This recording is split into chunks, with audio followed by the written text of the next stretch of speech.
This is the Bates Bobcast, our weekly podcast where we take a look at the week that was in Bates athletics. My name is Aaron Morse, and this week it's a special all-track and field edition of the Bobcast. We look back at Open New England's, where Bates Jr. put himself among the best to ever throw the discus at Bates, and look ahead to this Thursday's final qualifying meet at MIT as the Bobcats make one final bid for the NCAA Championships. That's coming up on the Bates Bobcast.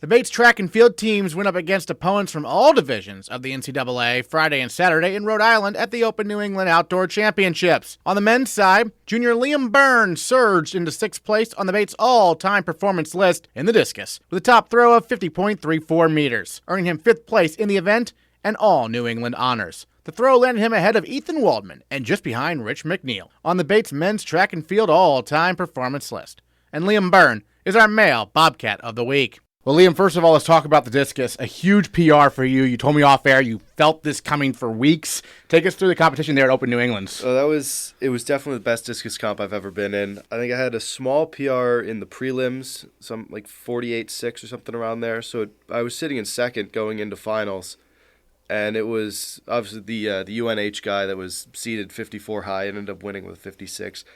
I think he was around 52 at the time. He was well ahead of everybody and in control throughout. But I was sitting in second, so I was in a great spot going into the finals, get to throw second to last each time through, so I would be able to know what everyone else was doing before me.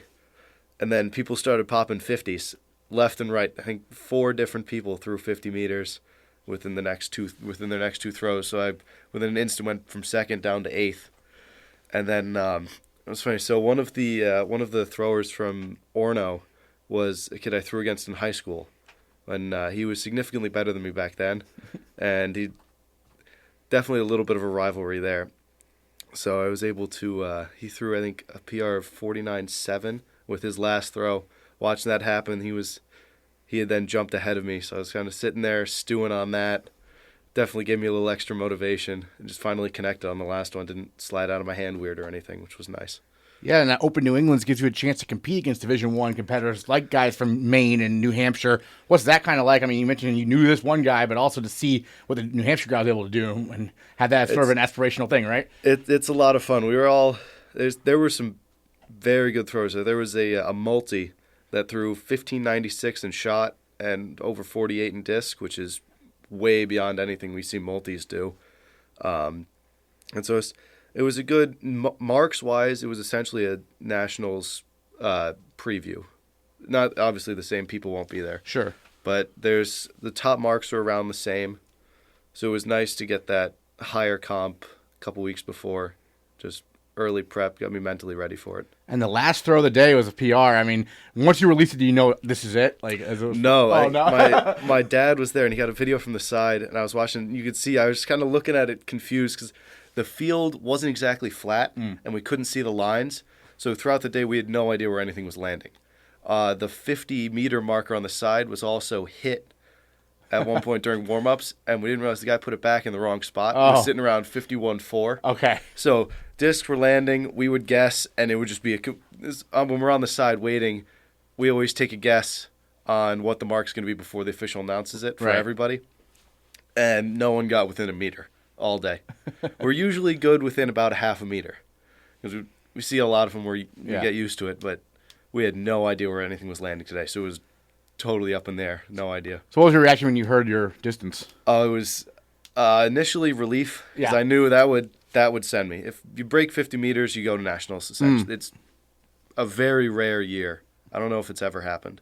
So that was confidently in for one. And after I had a bad day in hammer the day before, I needed something good there. Yeah, you mentioned you're 13th now in the country, right? Yes. In discus, so that's pretty safe for nationals, barring something weird. And then you're on the bubble though a little bit, hammer and javelin, and you have one more chance here this Thursday. What are your thoughts? I barely foot-fouled a 59 high in jav at New England, so I know I have it, and I just need to keep my arms a little longer and hammer, and not. I need to catch deep on the last one and not catch late and just rip it. So we can make it happen. Yeah, certainly. And I mean, what's it like? I love how they call it. It's the final qualifying meet. They call it an indoors last chance. What? Did you go to the last chance in indoors? I did. Yeah. So what's that? Just based on your experience there, what's the kind of atmosphere like at these meets? There's there's a mix. There's some people that go there, but they know that they're really right. It's a long shot, so they're just going to, like, seniors will go to have a last meet, have some fun, go off on a good note. And then there's the desperation factor for several people who are like, I'm bubble. I can't let myself sit 21 and not go. So there's definitely good energy there. A lot of big throws happen at last chance meets. And for you, you obviously we mentioned before how there's a lot of people who do shot, discus, hammer, but then it's a little bit rare, I think, to also do the javelin. Right? Is that fair? I'm one of the few at this point. I think the only other one for Bates history that did it to any decent level was Chris Murtaugh. Mm-hmm. So he was, which I finally passed him in the discus, so that there was you nice. Go. I was going to say, what's it like being right there 6th now? You're between Rich McNeil and Ethan Waldman, two pretty famous names. Yeah, it's going through the Jav list. Like, I recognize the names, but most people wouldn't recognize a lot of those names. Mm-hmm. And now passing Murtaugh and Waldman, and then Goodrich as well, was right. It's finally getting to a place where Coach Fresh reached out to me and was like, I know McNeil was in the 50 points. Did you get him? These are guys that I've been told to watch their film, right? Like, study them, do what they do. And Murtaugh's been a huge help to me throughout the season. I've been reaching out to him a lot. He's been giving me different yoga exercises, working through technique. I've been sending him videos. It's been great. So it's nice to finally get up to a spot where I'm kind of with them. Yeah, certainly. And then I was going to ask about Danny Kalina, our new throws coach. What's it like been working with him? Oh, it's great. Danny's locking in now. Yeah. We're very focused. We're breaking it down, just one event per practice, really in-depth, specifying the weight training, deloading it so it's keep health but don't lose any strength and explosiveness. It's working really well. And we're talking here Tuesday morning. I think you mentioned you have javelin at 10. Is that right? Yes. So what's today's session going to be like, you think? I think we're going to stay inside for it since the track's gone, so the runway's gone. True. That's a good point. Yeah. I could throw on grass, but I would need longer spikes, so it's easier to just keep it in the indoor facilities, throw into the curtain. Don't need to know how far it goes now. But, javelin now, and then probably a little bit of hammer or disc in the afternoon, and then some med ball plyos work. Are you able to do those outdoors on the side there? Okay. The throwing area is still not changed. We had some training equipment back where we chained 2 hammer wires together and put a handle on it so we could have something to hold on to stay in more off-balance positions and work positional stuff there. But I think those got cut off the cage for some reason a couple weeks ago. Oh. No idea why, but it's not too bad, though. I don't particularly enjoy those drills. There you go, right?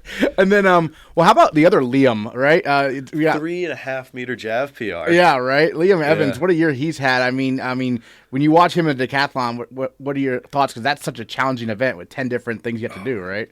Yeah, trying the throwing facilities at Bryant were about a quarter mile away from the track, just past softball field, baseball field. Yeah. A lot of places the throwers could kind of push to wherever they could fit us. Right.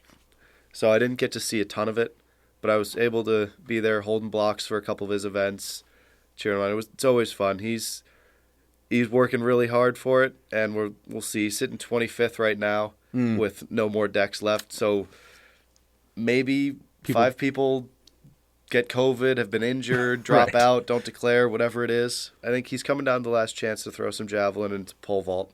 Hopefully no COVID, but maybe people just drop out. They don't want to do it, right? I miss Nescacs from COVID. I know how easy it is. Right, true, yeah. I mean, missing Nescacs like that, how are you able to bounce back so well the next week?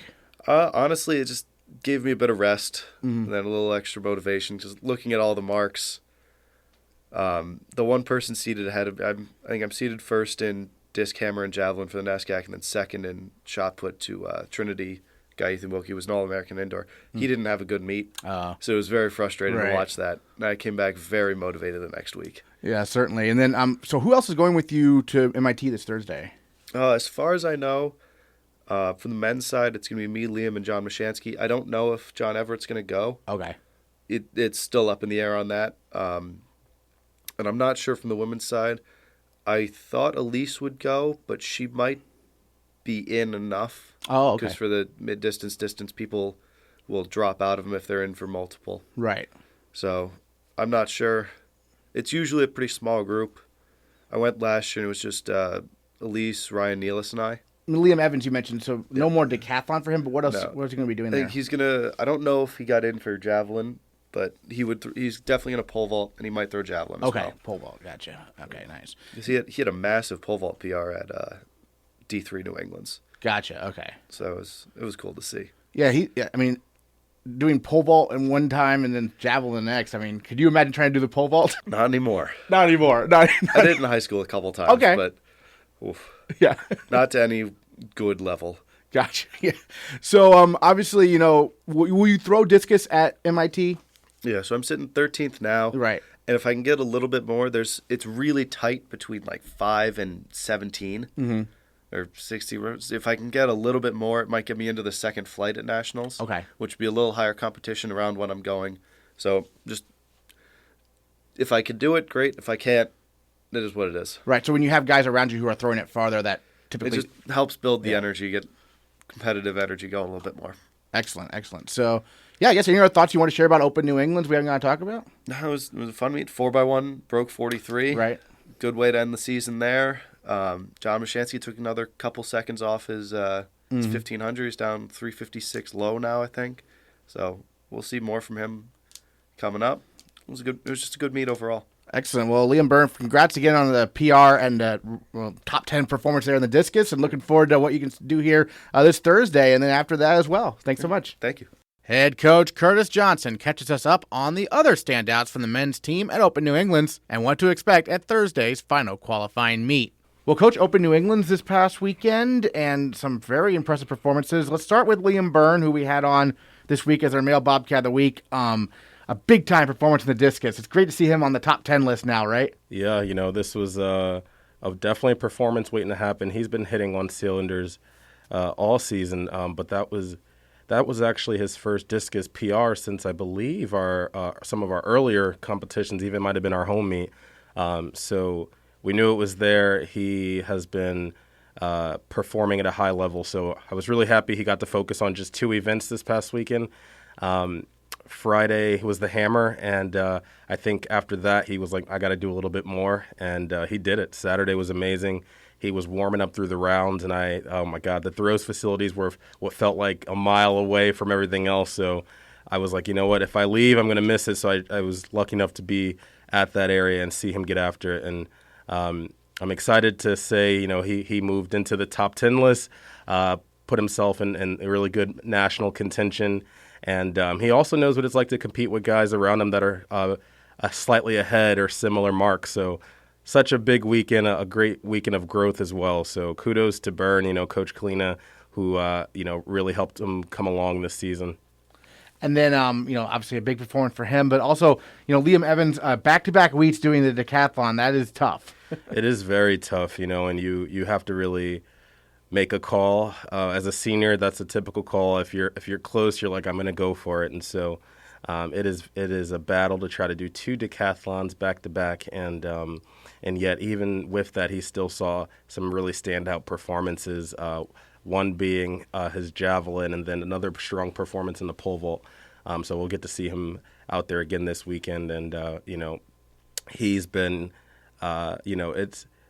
It's a tough event to say the least because it's 10 of them, and his composure throughout the year has been phenomenal. So yeah, really proud of how he got after it this weekend at Opens. Certainly, and then the 4x100 relay. I know your background was coaching the sprints, so it must be good to see them finish with the season best, right? Yeah. So the 4x1, they've seen some changes throughout the year.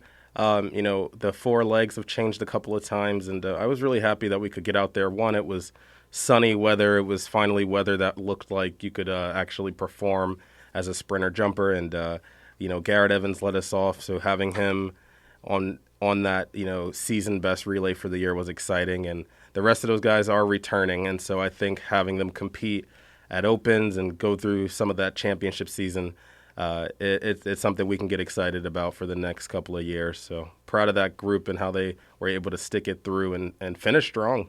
And then John Machansky, who's a senior, finishing on a high note, and actually not finishing but continuing on, right? Because he's competing this week. Yeah, so John, he is another one who has been resilient. This is like his first full outdoor season, even as a senior. So we saw what he could do in the cross country and indoor season, and so this time of year is when you want to start to reap the benefits of all your hard work. And this weekend was definitely that. 356 won, just shy of our top 10. Right. So it's without going back in the records, it lets you know he's one of the better 1,500 meter runners to come through our program, and he'll be competing again at MIT.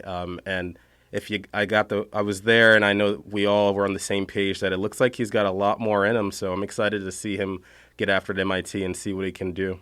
Great, and let's look forward to MIT this Thursday. Kind of a same-day trip, right? Because it's an evening meet. So, final qualifying. Liam Byrne said he's been to a couple of those, and some people are just kind of wrapping up their careers, and others are like desperation trying to get into nationals. What's that environment like at a final qualifying meet like this? Yeah, so just like any competition, perspective is important. This is the last chance qualifier.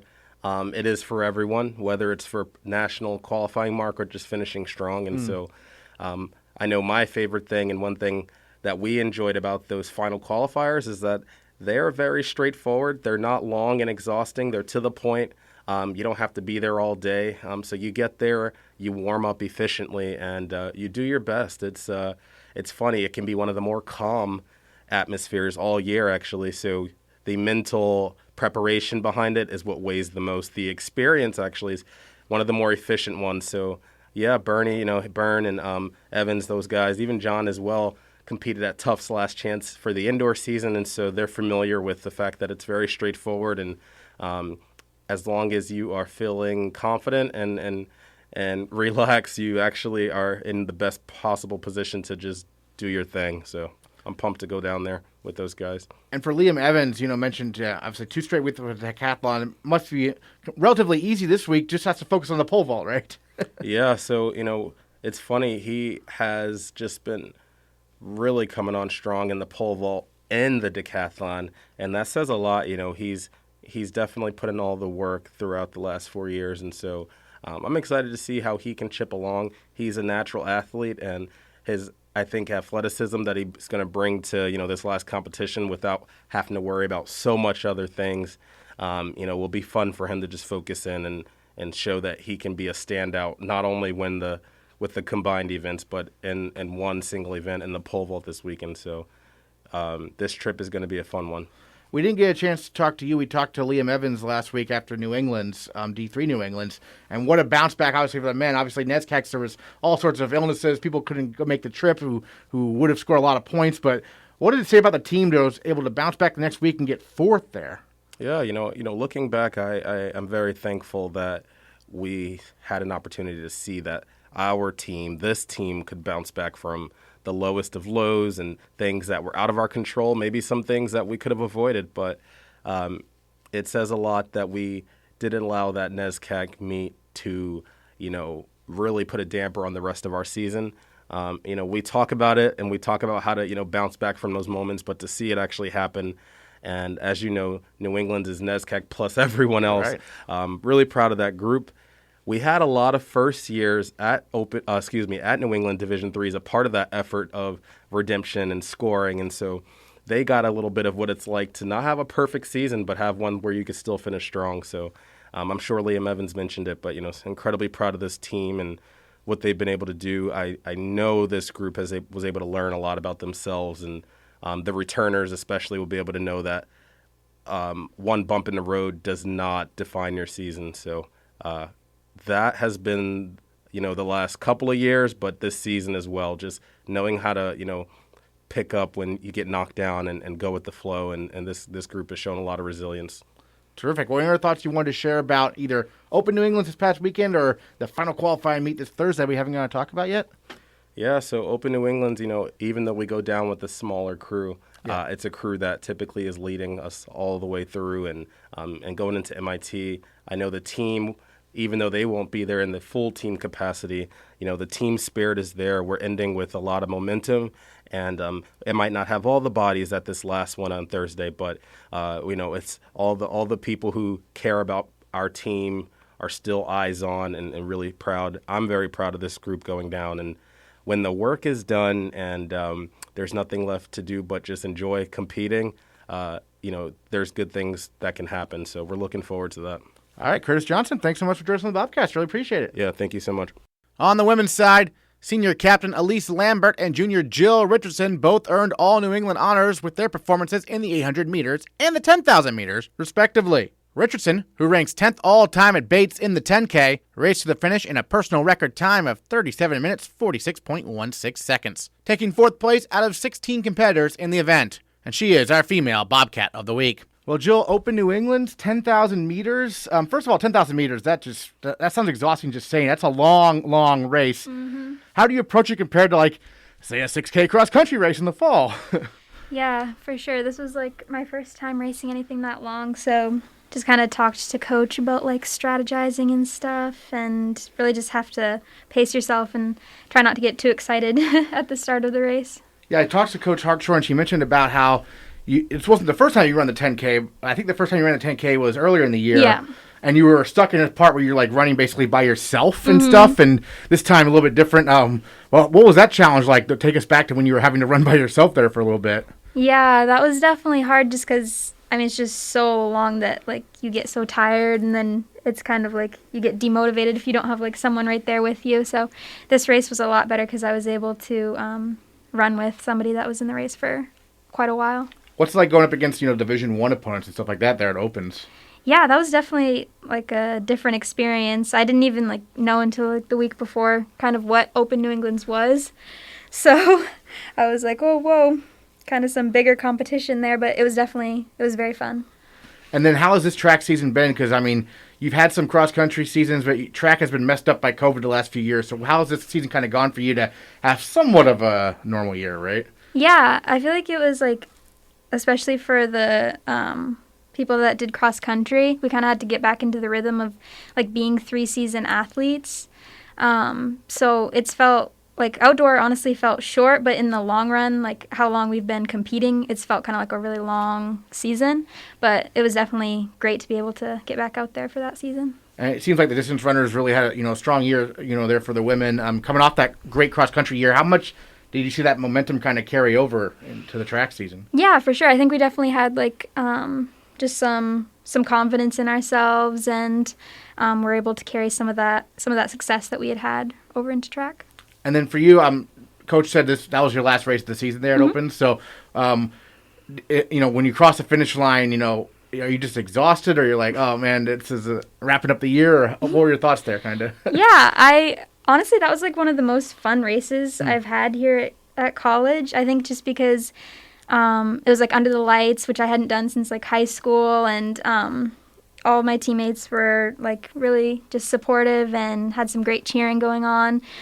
And I think I was happy with my race, so I think it was great to end on a high note. I did not realize it was under the lights, so that's cool. Yeah. Yeah.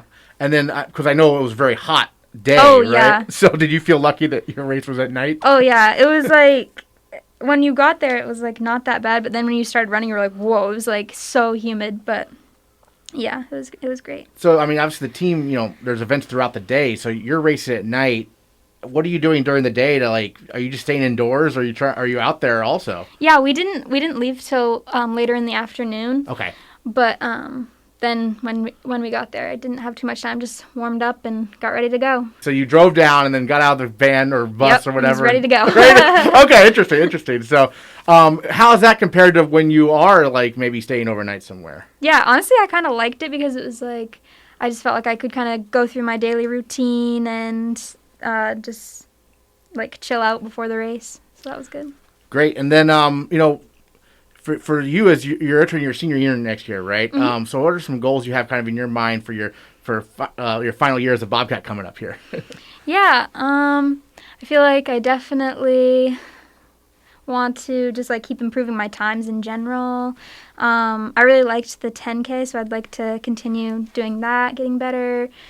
hoping to go to nationals for cross country again. And yeah, just keep having fun. Certainly. Well, what did it mean to be an All-American this year for you in cross country? That's a great achievement, obviously. Yeah, that was so awesome. And I was just so happy that I had Tara there with me.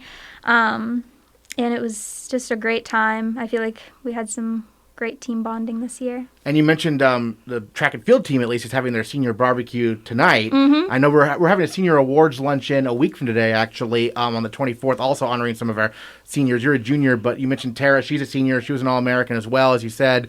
What has the senior class kind of meant to you as a junior?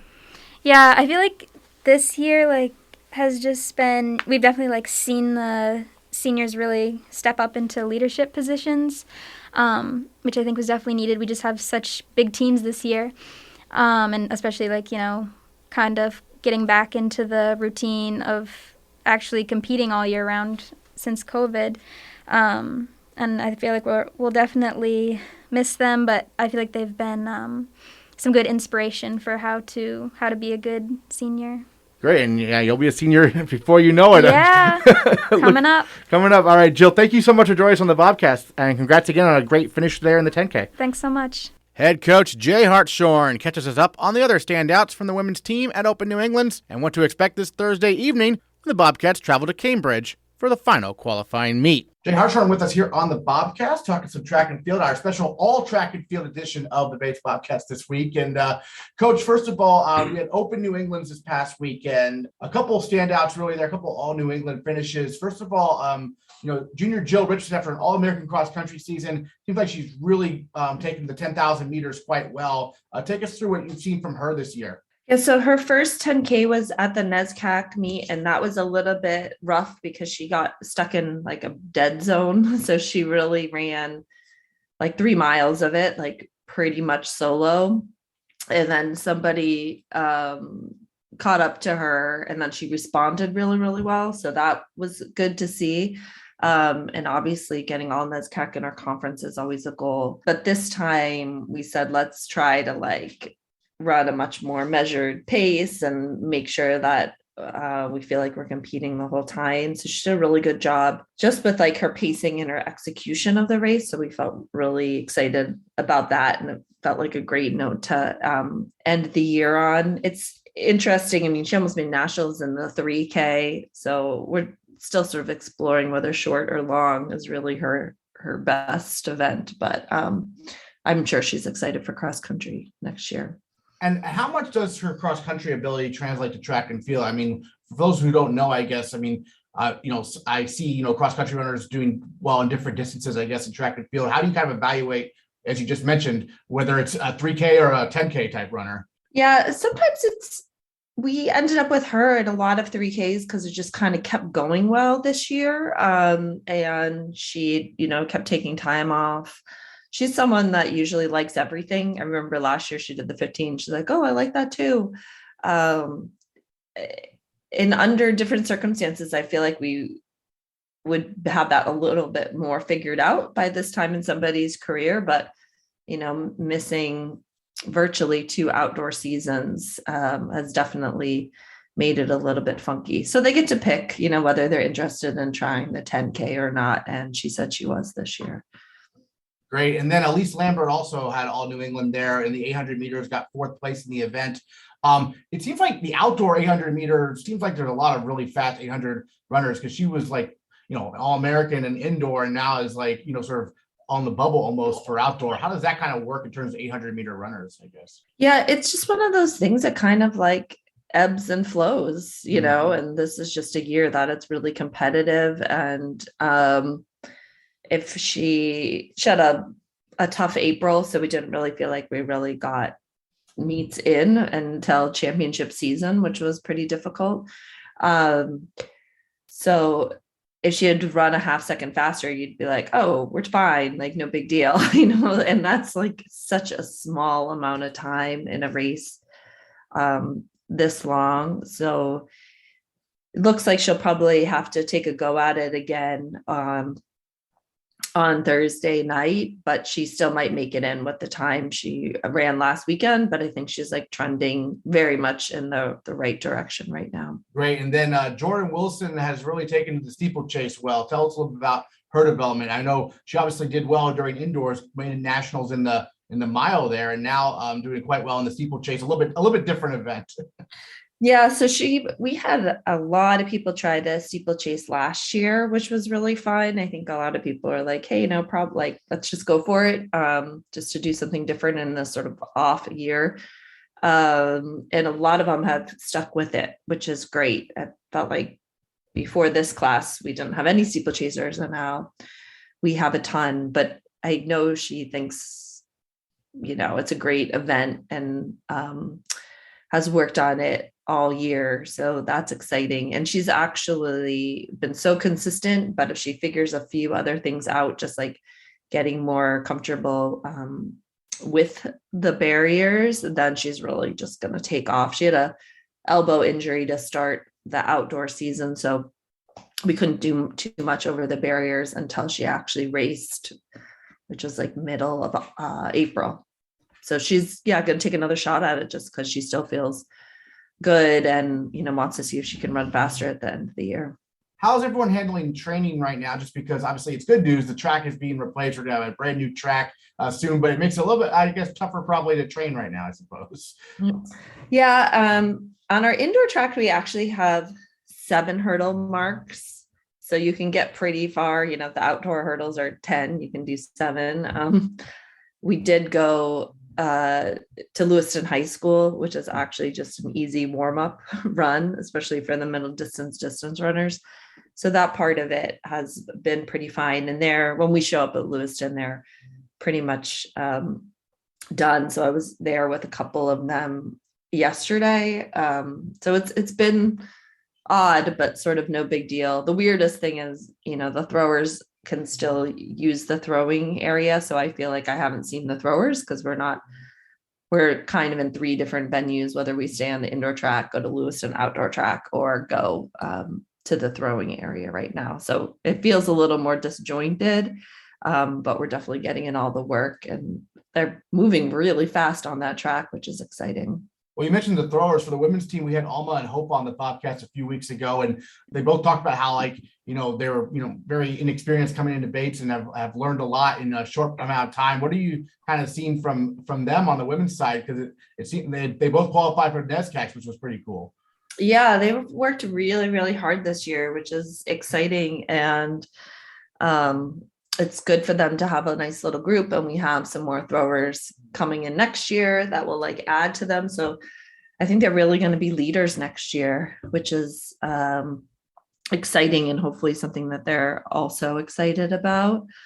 And Alma has done, she didn't compete necessarily all 4 events, but she's done all 4 events in outdoor. And Hope really has taken to the hammer, but maybe we'll try to introduce her to something else too, in other years. But I think hopefully they'll be contenders, from here on out.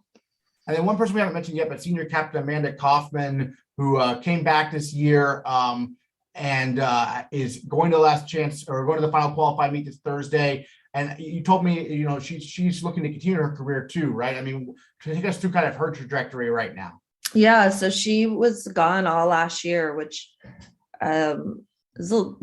it's not easy in the events that she does. If you're a distance runner, it's definitely easier, just go out and run. Right. Then you're fine. So it really felt like it's taken a while to get her legs back under her, but every time that she could score or step up for the team, she really has done that this year. So that's been really great for her, and really, really helpful for the team. And then she does have an outdoor eligibility left and is going to grad school. So that's super exciting. She'll have, a whole year more to train. And I think she'll really take off next year. She looks really good right now. It's just now we have to match up the weather, which has been a little bit funky. It was so cold all spring until this past weekend when it was like way too hot. So I'm excited she'll get another chance at it before next year to really see where she is, and then hopefully pick right back up where she is right now for the next season.